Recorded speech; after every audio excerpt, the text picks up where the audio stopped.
One of the most common questions that I get, and I think a lot of artists get, is how did you become a tattoo artist? And for me, this journey has definitely started since I was a little kid. And I've never had a clear, defined vision of where I was going to end up in life.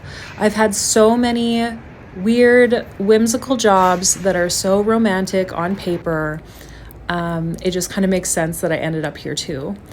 I grew up in a log house in the bush in the middle of nowhere with a mother who is very artistic, and I watched her wood carve and paint with watercolors and build stuff. So a lot of my upbringing was rooted in those kinds of activities.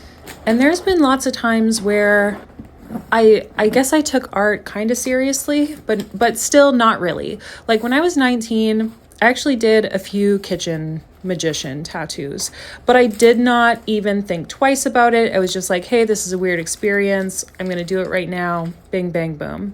I was also at the time hanging out, and this was when I was like 19 to 21. I was hanging out with like graffiti guys in the city. So they were painting trains, tagging stuff. And there was also this interesting little community that did these 12-inch record shows. And you just kind of heard about it from word of mouth, and you would like, they'd be like, hey, there's a 12-inch coming up. Do you want in on it? I think you paid like $10 and everybody would submit to this underground art show at the Graffiti Gallery or other places. And I actually had my own art show when I was about 22, 23.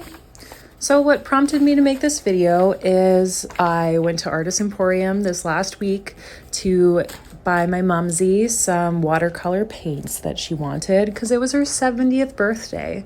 And I just thought, oh, I should go through her old paintings and show them to you guys because I am obsessed with this lizard era. This lizard queen energy is so amazing. I love the colors. I know she spent a lot of time in Mexico back in the day. Going through this, I can't help but think that it's so important to do traditional artwork that you can feel and hold in your hands and have that like ephemeral response to it. I love seeing the timeline of where you've been and where you're going. These are so good. I am obsessed with this Lizard Queen era. I definitely need to get some of these framed. But that's it for now, you guys. Make art, and I'll talk to you later.